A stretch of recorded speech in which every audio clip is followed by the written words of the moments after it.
Bonjour, bienvenue à tous sur ma chaîne. Aujourd'hui petite vidéo,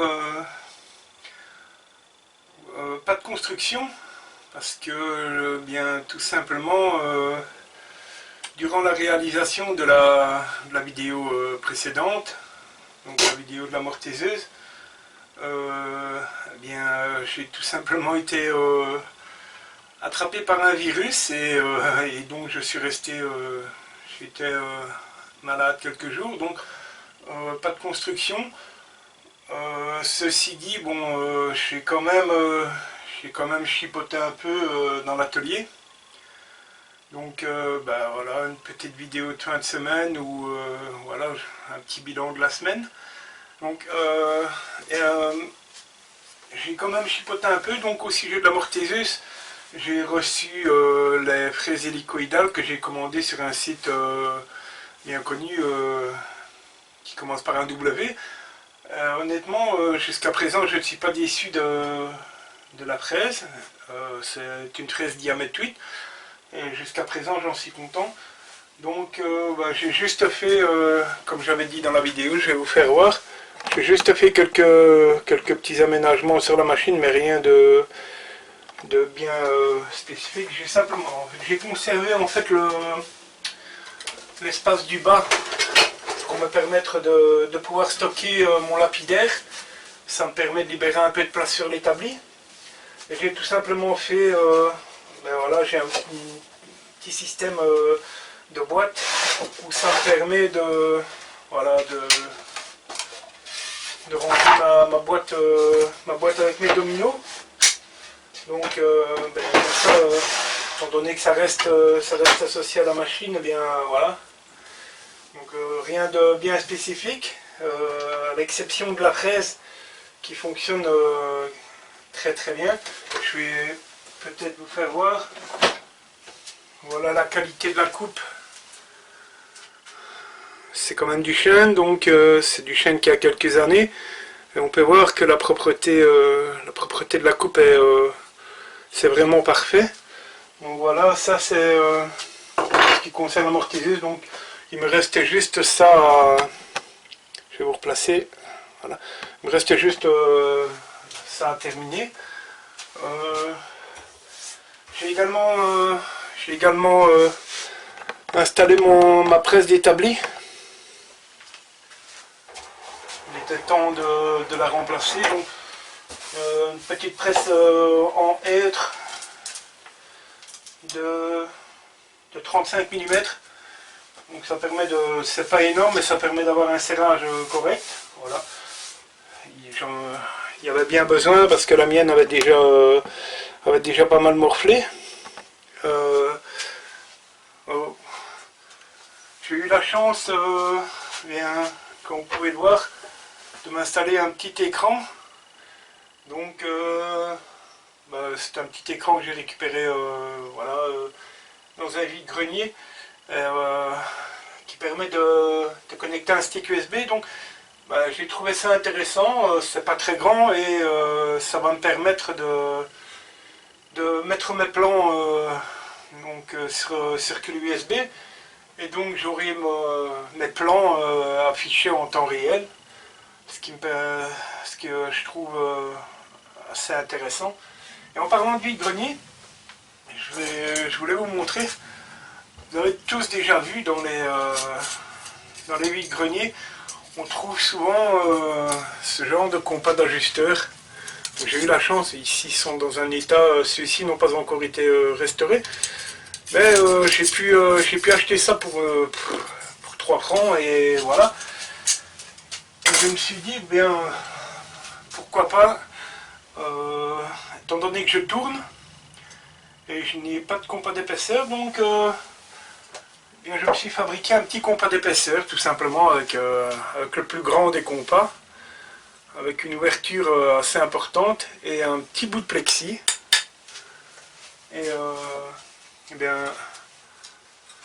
pour les gens qui n'ont pas les moyens de s'acheter un compas d'épaisseur, je trouve que c'est, je vais vous faire voir en gros plan.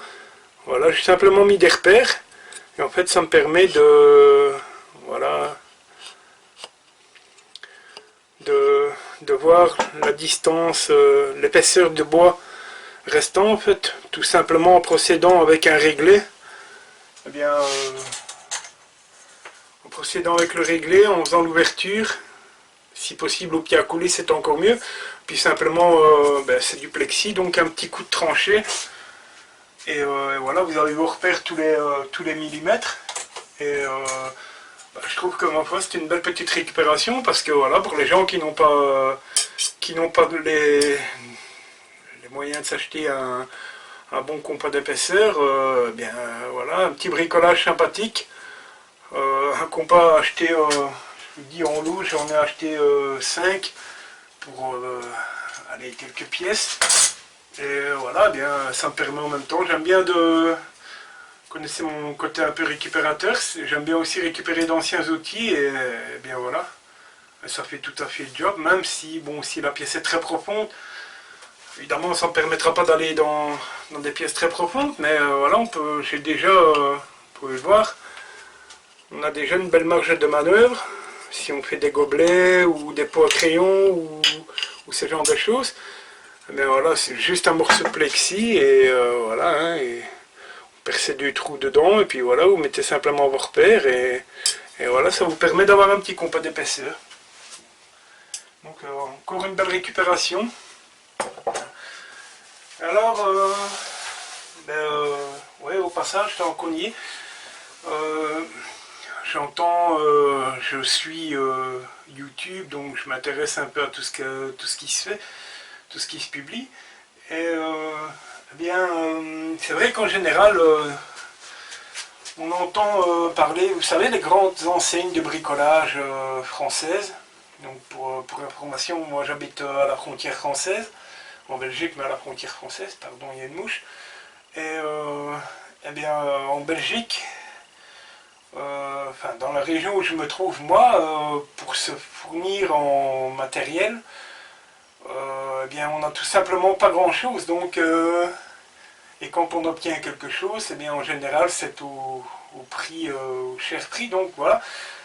Donc moi j'ai la chance d'habiter tout près de la frontière française et eh bien, tout simplement en allant faire les magasins, les grandes surfaces de bricolage pour remplacer mon système d'éclairage à la maison, pour installer des plafonniers et des dalles LED.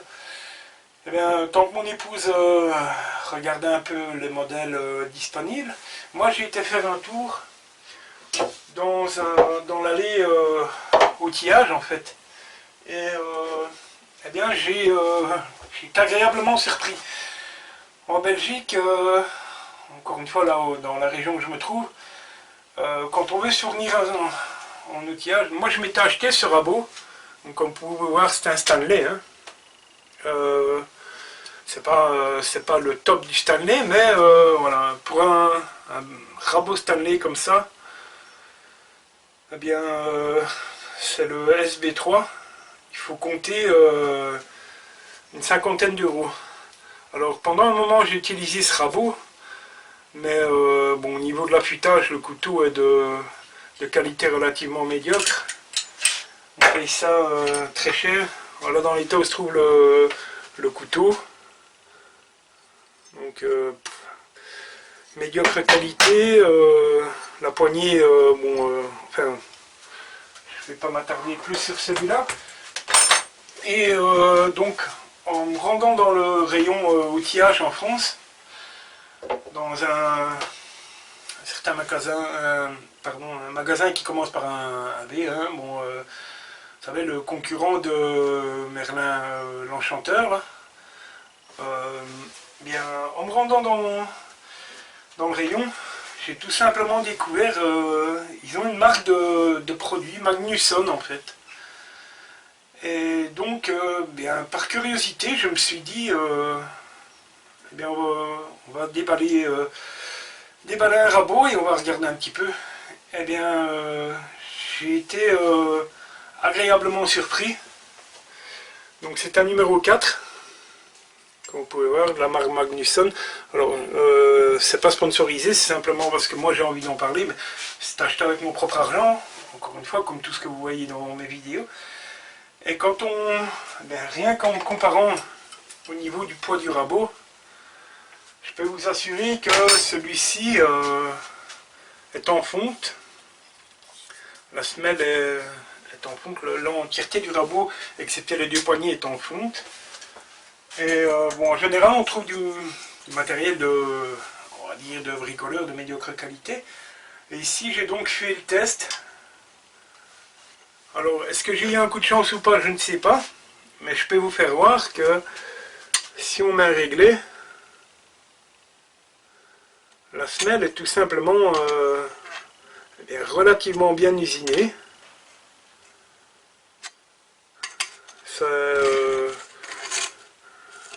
J'ai été surpris et quasiment étonné parce que voilà, j'ai juste passé, bon bien sûr, bien entendu comme quand on dit tout rabot, j'ai repassé un coup d'affûtage sur la lame en question, mais je vais vous faire voir, on va faire un petit test, vous allez voir la qualité, c'est pas mal du tout. Donc ça c'est le numéro 4, et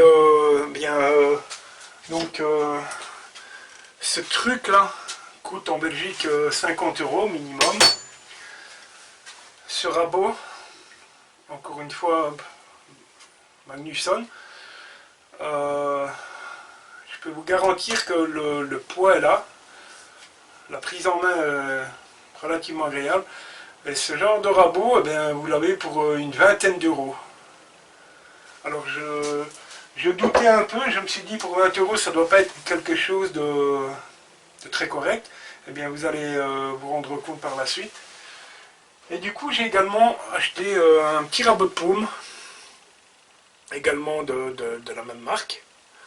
Alors bon, certes la lumière est pas très bien finie, mais encore une fois, le poids est là.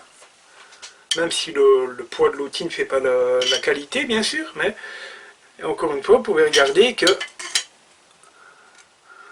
la semelle est relativement plane, sans même l'avoir retouché, encore une fois. J'ai juste retouché l'affûtage. Donc, on va simplement prendre un morceau de bois, et puis je vais vous faire voir. Donc, je vous replace. On va juste prendre, ben voilà, j'ai un bête morceau de pain ici. Et vous allez vous rendre compte que, bien, évidemment, il est très bien affûté, mais vous allez pouvoir vous rendre compte, voilà.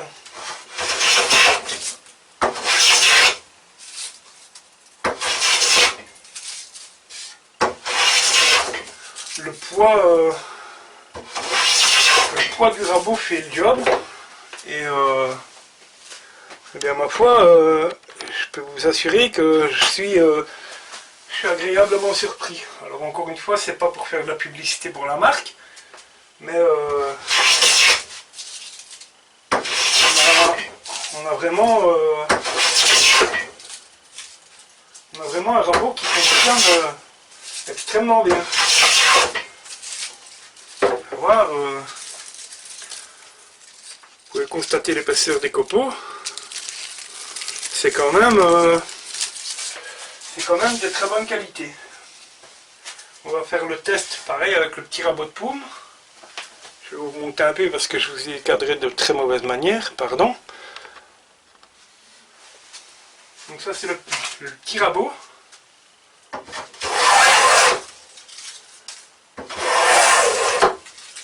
Vous voyez qu'il n'y a pas d'effort. Ça passe très facilement. Hein. Encore une fois, vous pouvez voir les copeaux. On a des copeaux de bonne qualité. Voilà. Donc, eh bien, comment vous dire, je suis agréablement surpris. Le rabot, donc le gros rabot ici en question, coûte une vingtaine d'euros, pas plus. Et le petit rabot de paume, alors bien évidemment, ben, c'est pas un Stanley, hein, c'est pas, on se comprend bien sûr, c'est pas un Stanley, mais La finition est propre. Je trouve qu'il est un bel outil. Et celui-ci coûte une quinzaine d'euros, je pense. Donc, voilà, une très bonne impression. Surpris. Parce que, voilà, tout simplement pour casser les arêtes, comme vous pouvez le voir, eh bien, voilà, hein. Ça fonctionne relativement bien. Donc, voilà, agréablement surpris. Je pense que pour les gens qui débutent, bien, on n'a pas tous les moyens de mettre des prix exorbitants dans un Stanley ou autre marque d'ailleurs. Et donc je voulais quand même vous faire profiter de ça, de cette bonne petite affaire. Donc je suis relativement content. Voilà. Donc voilà, bien, c'était la petite vidéo de fin de semaine. Rien de spécial d'autre, sauf si j'ai oublié, non je ne pense pas. Donc encore une fois, ben, la petite astuce du compas, hein. Donc je vous fais voir, c'est tout simplement, voilà, vous percez du trou et voilà, et vous avez un compas d'épaisseur, hein. Donc des bonnes affaires, hein, de la récup, restaurer, utiliser d'anciens outils, bien pourquoi pas.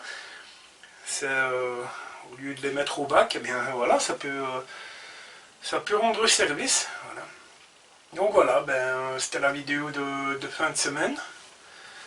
Et on se retrouvera logiquement pour la construction d'un lit, un lit en pin. Ça devrait se faire bien dans les semaines qui viennent. Et donc, bien, ce sera encore l'occasion d'utiliser bien entendu la mortaiseuse. Et voilà, donc on se retrouve très bientôt. Donc bien comme d'habitude, c'est pour ceux qui ne me suivent pas encore, eh bien n'hésitez pas, cliquez sur le petit bouton pour vous abonner, ça fait toujours plaisir d'avoir quelques abonnés supplémentaires. Likez la vidéo, pourquoi pas, vous pouvez aussi la partager. Et voilà, n'hésitez pas à aller voir mes anciennes réalisations, ça fait toujours plaisir d'avoir quelques vues supplémentaires. Et puis bien on se retrouvera très bientôt. Oui, il y a une petite parenthèse, vous pourrez constater dans la description de la vidéo. Comme vous le savez, eh bien, je fabrique la plupart de mes machines. Et ben, comme vous pouvez le voir, j'ai une petite scie à ruban là, qui est vraiment de qualité, comment vais-je dire, c'est déplorable. Donc, eh bien, je me suis permis de me faire une petite cagnotte, enfin tenter l'expérience. Et donc j'ai lancé une petite cagnotte Litchi, donc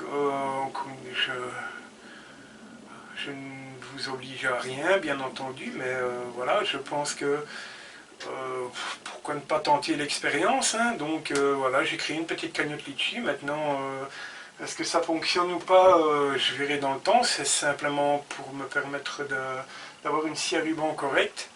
Donc simplement avoir un petit coup de main. Donc si bien, tout simplement vous regardez dans les liens de la vidéo, et puis si vous voulez participer, eh bien libre à vous. Si vous je n'oblige à rien. Donc voilà, tout simplement. Donc voilà, petite vidéo de fin de semaine. On se retrouve très bientôt. Encore comme d'habitude, hein, likez, partagez. Le petit bouton pour s'abonner se trouvera là. N'hésitez pas à aller voir mes autres vidéos. Et puis voilà, on se retrouve très bientôt. Je vous souhaite un agréable week-end à tous. Au revoir.